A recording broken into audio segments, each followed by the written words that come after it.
everyone, it's Melissa, and today I am here to tell you about the best books that I read in 2020. I have been thinking about this list since I started my booktube channel back in February, so I'm so excited to share with you my top picks of just my favorite things that I've read this year. Now, I find it really hard to compare between fiction and nonfiction, and every time I tried to put them in the same list, I couldn't rank them. So what I'm doing is I'm going to make probably 2 videos so that this one's not too long. So I'm going to make my list of top 10 nonfiction and top 10 fiction.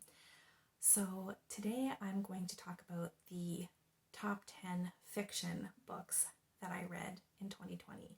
At number 10 is The Girl from the Other Side by Nagabe. This is a middle grade manga following a little girl who lives on the other side, on the outside, with a so-called outsider. These are people who look a little bit like monsters.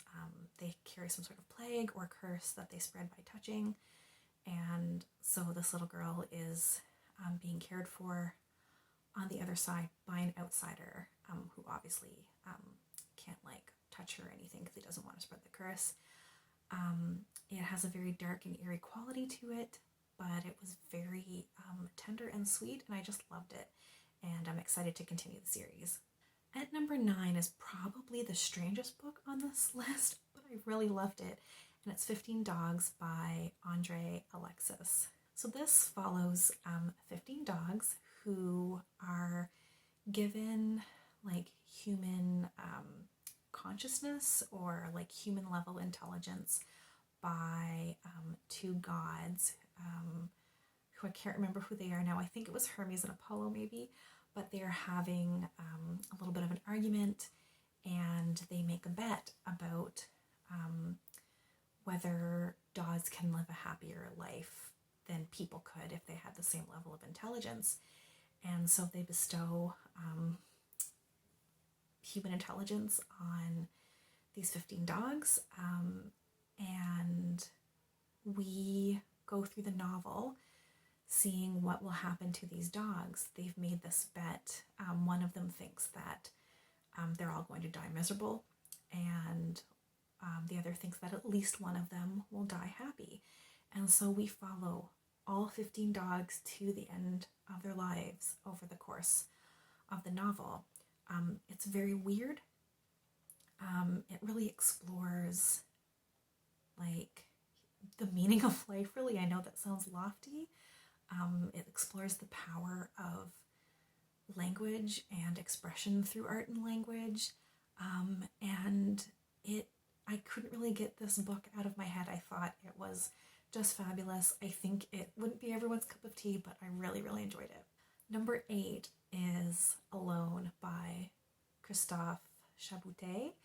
This is a graphic novel with almost no words in it. So it's not quite a silent graphic novel, but there is barely any text at all. We follow someone who has been living by themselves in a lighthouse.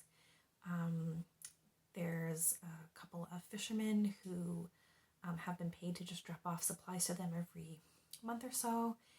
And the story follows what happens when one of the new fishermen is curious and leaves a note for this person who really up until this point didn't have any contact with the outside world.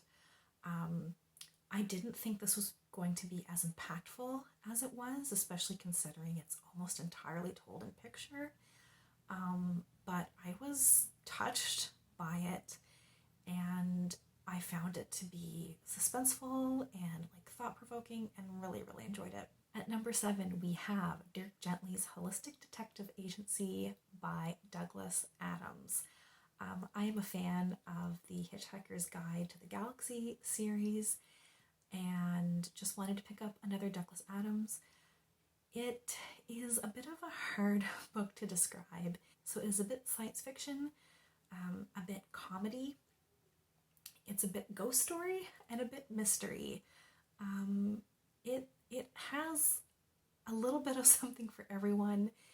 It weaves a very complicated story, but I loved every second of it.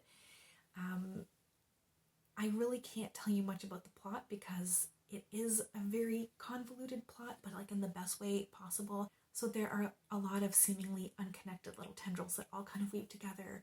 I will say, if you've seen the American adaptation, they are nothing alike. So if you didn't like the TV show, I would still give this a go because they are nothing alike. I can't speak to the British version with Stephen Mangan because I haven't seen that one. But suffice it to say, it was a wild ride and I loved it. At number 6 is The Three Body Problem by Liu Cixin, and this is a science fiction following a nano tech researcher who is starting to notice some strange things.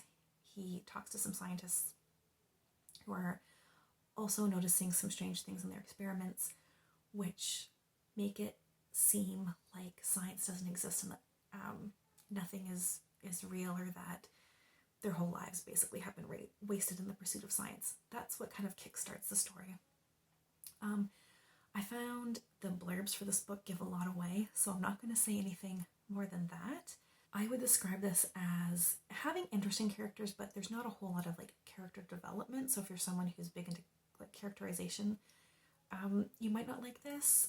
It's more focused on the plot to an extent, but more of the science fiction and like the philosophy and bigger questions on humanity, which is what I like in science fiction. I just thought the book was brilliant in how it was set up. It starts during the Cultural Revolution in China, which doesn't seem like it has much to do with the story until you start to get into it, and you can see how that time in China's history kind of cultivated certain society, certain culture that made the plot happen. I'm trying to say not a lot because I don't want to give stuff away, but I thought it was just really well executed and one of my favorite science fictions ever. At number 5, we have Indian Horse by Richard Wagamese. This tells the story of a young boy who is kidnapped, taken away by the government or by the church, both, from his family. He's an Indigenous boy in Canada, and taken away to a residential school where horrible things happen, as they did in real life. Very gripping, hard-hitting, intense read, I would say. The young boy in the book, Saul Indian Horse, finds some solace in learning to play hockey at the residential school and actually starts to make a name for himself and has the potential to kind of escape his life through hockey. So it follows that journey of his. I will say at the very beginning, first chapter, it's clear that Saul has had problems with alcohol, and the book opens with him at a meeting in recovery. So it's clear that things didn't go according to plan, and you have to kind of read through the book to see how he got to where he was. It was definitely very intense and sad, but also very like hopeful and full of like community and found family. And I just really, really loved it. Number 4 on my list is 100 Nights of Hero by Isabel Greenberg. This is a retelling of, I believe it's 1001 Arabian Nights. So 2 women in the book are basically trying to thwart a man with some nefarious intentions by tricking him into listening to a story.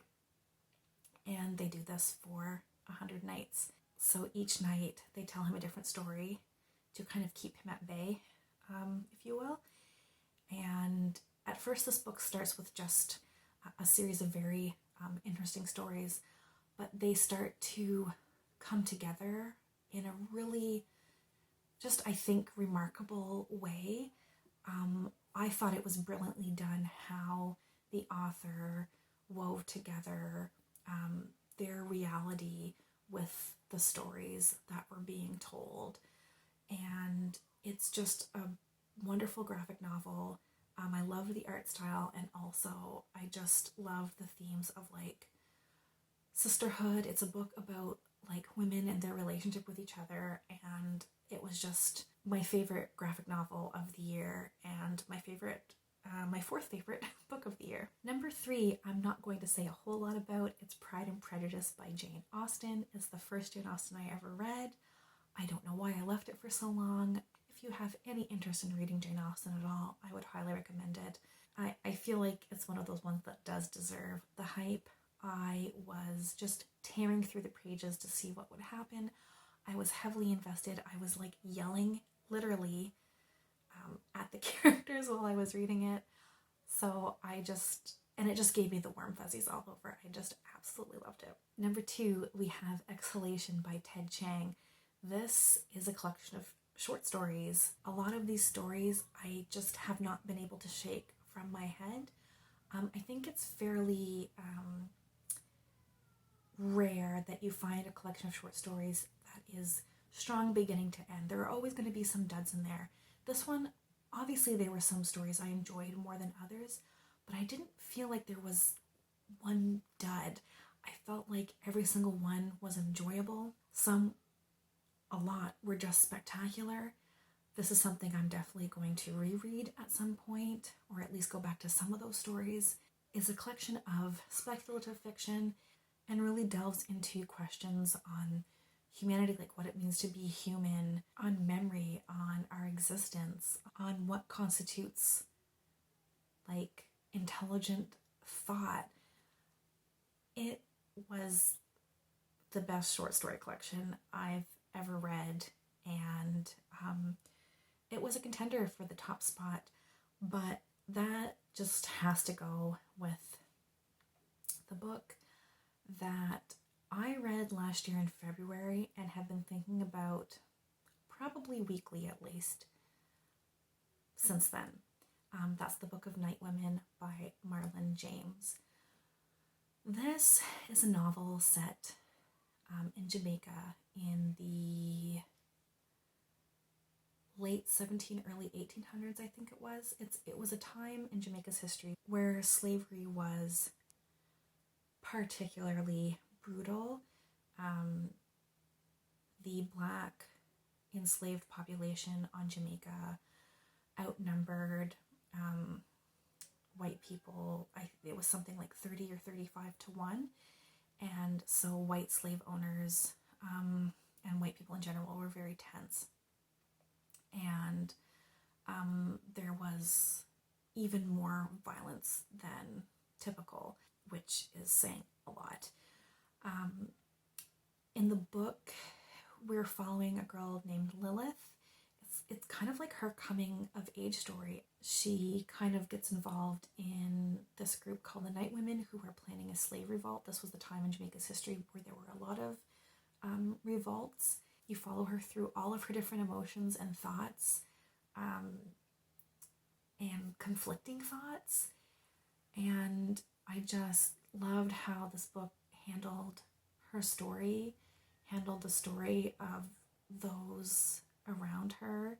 The characters felt like really real people. I don't feel like anyone was caricaturized, and it's just something that I cannot get out of my head. Not only was the story impactful, but the writing was just really smart. Trigger warnings for basically everything, but if you think you can stomach it, I would 100% recommend this book. So those were the 10 best books that I read in 2020. Let me know in the comment section below what your favorite book of the year was. I would love to have a chat with you about your favorite books of the year, or if you've read any of the books I've mentioned, I would love to talk to you about them. As always, thank you everyone so much for watching, and we'll chat soon. Take care. Bye.